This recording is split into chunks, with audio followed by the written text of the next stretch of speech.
শিক্ষকসকল তোমালোকলৈ মৰম আৰু শুভেচ্ছা জনাই আজি মই দশম শ্ৰেণীৰ 3.2 এক্সাৰচাইজটোৰ 3 নম্বৰ অংককেইটা কৰিবলৈ আগবাঢ়িছোঁ।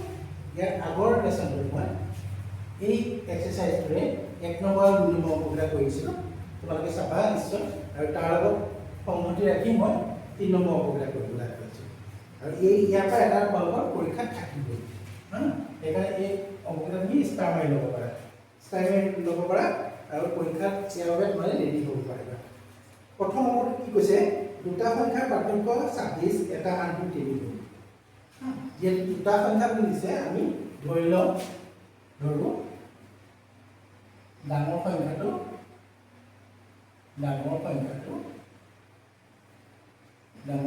কিমান x, সৰু সংখ্যাটো প্ৰশ্নমতে কি দিছে,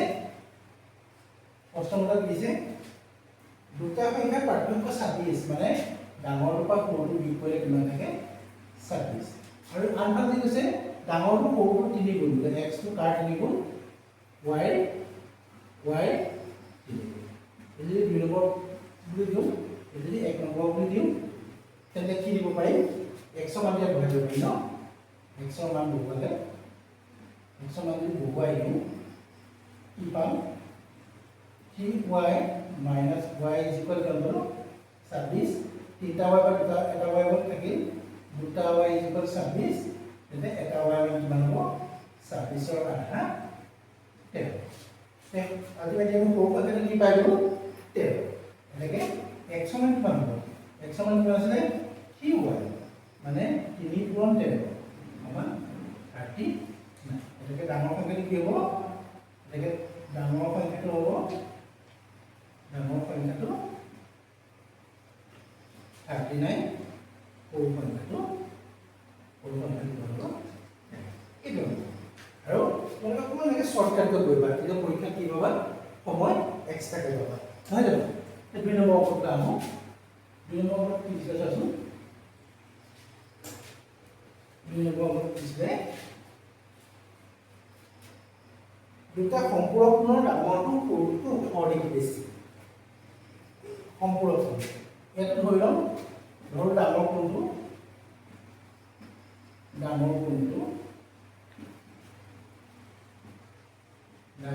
কি ধৰো x, সৰু কোণটো, আৰু দুইটা যোগফল কি দিছে সম্পূৰক ন, সম্পূৰক মানে কিমান হ'ব 180 ডিগ্ৰী। আৰু ডাঙৰটোতে আৰু কি দিছে, ডাঙৰটো সৰুটোতকৈ কিমান ডিগ্ৰী বেছি, 18 ডিগ্ৰী বেছি।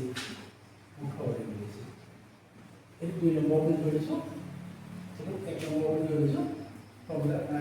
সমীকৰণ x ৰ মান বহাই দিওঁ, x ৰ মান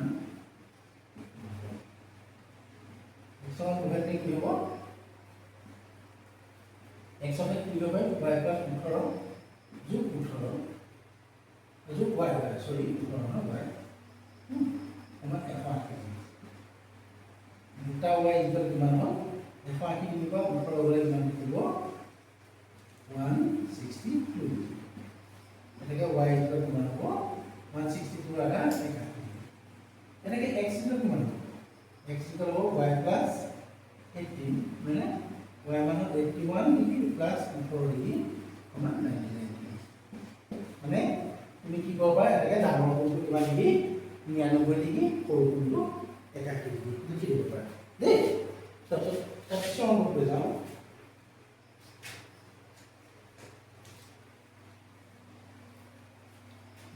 কি দিছে চোৱাচোন,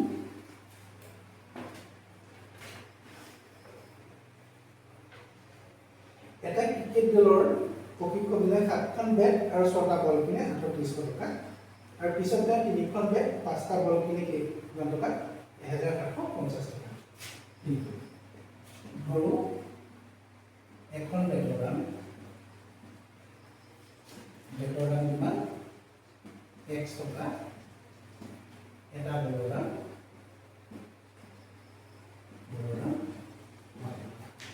প্ৰশ্নমতে কেইখন বেট দিছিলে, 7খন বেট, মানে 7x, কেইটা বল 6টা বল, 6y ইকুৱেল কিমান কৰিছিলে 38 টকা এটা 1 নম্বৰ আৰু পিছৰবাৰ কি কৰিলে যাও তিনিখন ব্ৰেক 3x প্লাস এটা বল 5টা বল দিলে 1750 টকা এটা কি কৰিম ইয়াৰ পৰা আমি x2 উলিয়াই দিম x2 উলিয়ালে 1750 বিয়োগ 5y বাই বিয়োগ 3 ওকে এইটো দুই নম্বৰ ইয়াত কি হ'ল x সমান x সমান y দিলে কিমান হ'ব 7 into 1750 minus 5y by 3 plus 6y equal 38w. Okay? Itu kami ikut ini 7 punya rumput, 7 kali kondisi pas ada ini 7 kali konsep akan normal dulu ada pas ada konsep baru ini 7 kali kondisi ini dia dulu equal 38w. Okay? Then kondisi apa? Kalau orang lain kau ukur orang is equal itu yang kompon dulu punya ini yang muncul bisa saya ada dui itu nama dia egal mu x 12,250 kita nak berusaha minus ukur y is equal apa yang kita berikan itu konsep seperti itu terus berapa saya pun mana minus 850 jadi katanya y is equal to 850 by ukur মানে 585 মানে 50 টকা মানে কাৰ পালো যিটা আমি বলৰ দাম পাই গলো 50 টকা এনেকে x ইকুৱেল কিমান কৈছো x ইকুৱেল হ'ব 1750 বিয়োগ 550 বাই 3 মানে 1750 পৰা 250 গুণা থাকিল 15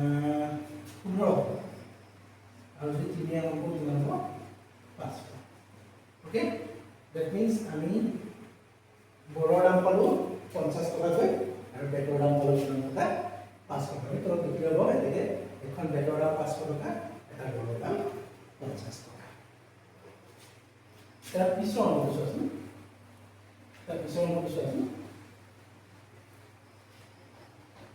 এখন চহৰৰ এটা টেক্সি ভাড়াটো এটা নিৰ্দিষ্ট ভাড়াৰ লগত কিলোমিটাৰ হিচাপে জড়িত হৈ থাকে এজন মানুহে 10 কিলোমিটাৰ যাওঁতে 105 টকা ভৰিলে 15 কিলোমিটাৰ যাওঁতে ভৰিলে 155 টকা এই চিষ্টেমত যদি 25 কিলোমিটাৰ যায় কিমান টকা ভৰিব আমি ধৰি লওঁ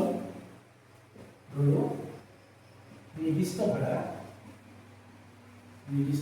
কিমান x টকা আৰু প্ৰতি কিলোমিটাৰ ভাড়া